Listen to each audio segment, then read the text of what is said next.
और अब हम बात करेंगे कि इलेक्शन कमीशन ने अप्रूवल दिया है और पाकिस्तान के मुख्तलिफ सूबों और शहरों में टीम्स बनाई हैं कि वो अपनी वेबसाइट के ऊपर और दूसरे तरीक़ों से फॉर्म 45 और 47 की तस्दीक का सिलसिला शुरू करें, और जिसमें वो ये देखेंगे कि फॉर्म्स में गलतियाँ क्या क्या हैं, वो रीडेबल हैं या नहीं। और एक हफ़्ते के अंदर अंदर उन्होंने NA1 टू NA266 यानी कि तकरीबन पूरे पाकिस्तान के हल्के, क्योंकि कुछ हल्कों में इलेक्शंस नहीं हुए थे, उनको चेक करना है। ये कौन देखेगा? ये इलेक्शन कमीशन ऑफ पाकिस्तान उन्होंने टीम्स बनाई हैं। और इलेक्शन कमीशन ऑफ पाकिस्तान का काम क्या था? मतलब मैं भूल गया। 8 फरवरी को क्या था? फॉर्म्स आप भूल गए कि उनका काम क्या था? नहीं, ये इसकी नौबत क्यों पेश आई है? ये सब हम समीना से पूछेंगे। और इसकी फिर कमेटियां भी कौन बना रहा है? ये भी हम समीना से पूछेंगे। ये दोनों सवाल समीना के लिए हैं जी। जिसने इलेक्शन करवाए वो अपने ही काम को खुद चेक करे। ना यही जवाब है बेसिकली कि जिसके ऊपर इल्जामात हैं कि भाई आपने प्रॉपर एक पूरी मंसूबाबंदी के तहत किस तरीके से एक पार्टी को इलेक्शन से आउट किया है, उनकी मैंडेट चोरी किया है, वही बैठ के अब अपनी मर्जी से कमेटियां भी बनाएंगे और खुद ही बैठ के डिसाइड करेंगे कि सही इल्जामात है या नहीं इल्जामात है। तो ये तो एक अपने आप में एक जोक है। अगर आप इतने ही सीरियस थे तो ट्राइब्यूनल बन चुके थे, और फिर ट्राइब्यूनल्स को काम करने से क्यों रोका गया? सबसे पहली बात ये है। और जो आपने ये बात भी की ब्रेक पर जाने से पहले कि जलसे की जरूरत क्या है, तो भाई जिस पार्लियामेंट के अंदर आधे लोग वैसे ही फॉर्म 47 के ऊपर जस्ट बैठे हुए हैं और फिर उसके ऊपर कोई इन्वेस्टिगेशन नहीं होने दे रहे, उसका कोई ऑडिट नहीं होने दे रहे, और अपनी मर्जी से कानून साजियां करते चले जा रहे हैं सिर्फ अपने आप को सेफ गार्ड करने के लिए। तो ऐसी पार्लियामेंट में आप क्या ये एक्सपेक्ट करती हैं कि वो बैठकर क्या गेन कर लेंगे? समीना, ये तो हर दौर में ही होता है ऐसे।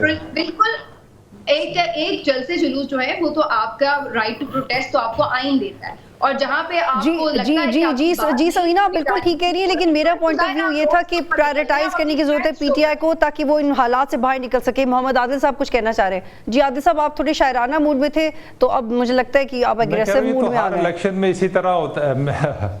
जी नहीं, मैं तो ये कह रहा हूँ कि ये तो हर इलेक्शन में होता है। हमने तो ये भी देखा है कि कासिम सूरी साहब जो हैं वो 60-70 हज़ार वोटों से हारे हुए थे, लेकिन एक स्टे ऑर्डर की बुनियाद पर वो असम्बली में बैठे रहे, सदारत भी करते रहे, और असम्बली को फारिग करके घर भी भेज दिया उन्होंने, और उनका कुछ नहीं बिगाड़ा। और अब सुप्रीम कोर्ट ऑफ पाकिस्तान उनको बार बार तलब कर रही है, वो गायब हो गए, वो अदालत की नहीं सुन रहे। तो हम तो ये पाकिस्तान के अंदर ये तमाशा आपसे नहीं देखते आ रहे हैं। पिछले इलेक्शन में 250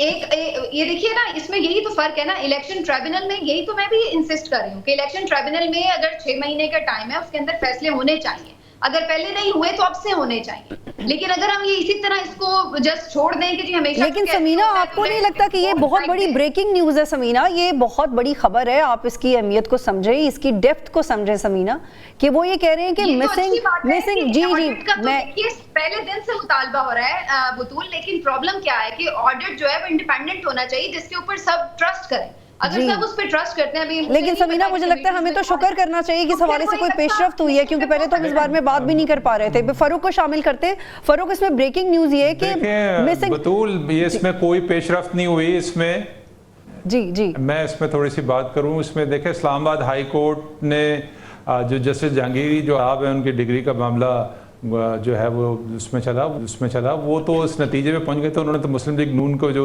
वक्त दिया था उनके उम्मीदवारों को वो अपने फॉर्म 45 पेश करें, 1 हफ्ते का टाइम दिया था, और उसके बाद जो सारा कुछ प्रोसेस हुआ, तो यहाँ पर तो ये तमाशा चलता रहा है और चलता रहेगा।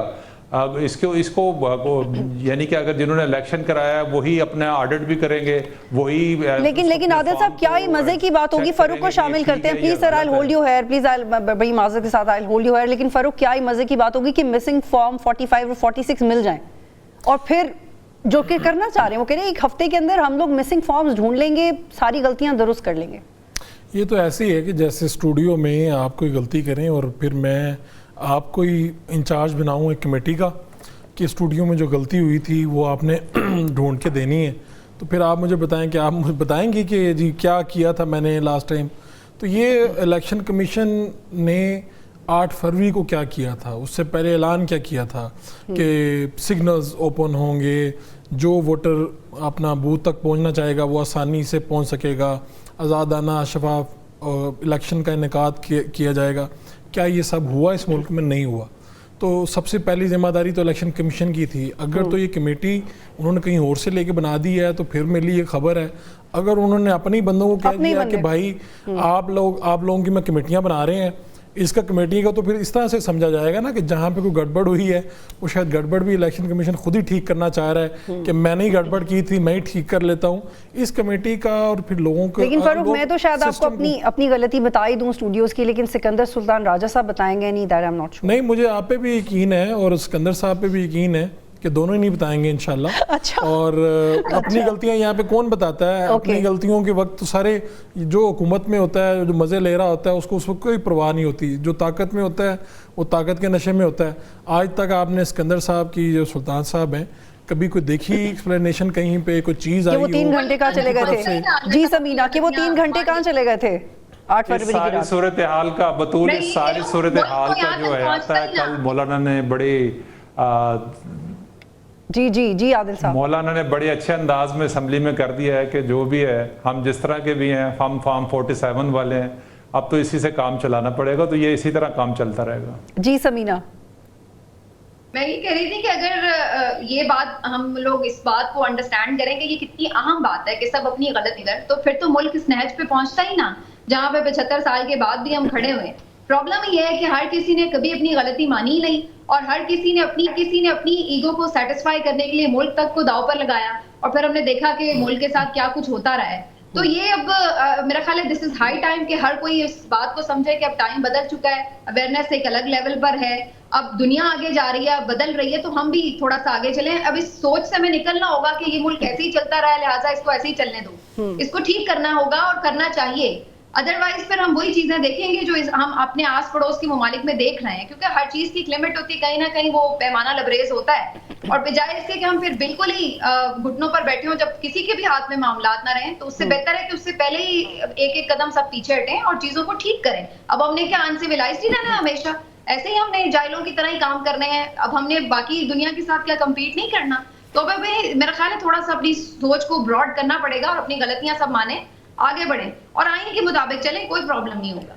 अच्छा, और फारूक, अगर ये जो इलेक्शन कमीशन ने बनाई हैं कमेटियां और टीम्स जो पूरे पाकिस्तान में काम करेंगी, वो पतन की रिपोर्ट देख लें, वो कुछ और थिंक टैंक्स की रिपोर्ट देख लें जिन्होंने बाकायदा कंपैरिजन्स किए हैं, फॉर एग्जांपल यास्मीन राशिद साहिबा का हल्का या और बेशतर हल्के के वो वोट का डिफरेंस का कहाँ था या फॉर्म्स कौन कौन से गलत थे, तो बड़ी आसानी हो जाएगी इलेक्शन में काम करने में। ज़्यादा आसान ये बात है कि आप छोड़ें मुस्लिम लीग नून और तहरीक इंसाफ का आपस में मसला है ना कि हमारा उम्मीदवार जीता। ज़्यादातर जगहों पे तो यही प्रॉब्लम है ना, पंजाब के देख लें तो आप, सिंपल है कि आप जो दूसरी पार्टी के लोग होते हैं उनके पास फॉर्म 45 है, उनके नुमाइंदों को तलब कर लें, एक एक हल्का करके, कितने हैं, जितने हल्के हैं उतने ऑफिसर मुकर्रर करें इंडिपेंडेंट, या ऑफिसर या कोई भी लोग ऐसे ईमानदार हों, आप उन्हें कहीं फॉर्म ले आएँ, उनको टैली कर लें, बात ख़त्म किए। तो इनकी रिपोर्ट्स देखना, सर्वे देखना, मुझसे पूछना, आपसे पूछना, ये तो डिले वाली बात है। ये तो 3 दिन के अंदर ये काम हो सकता है।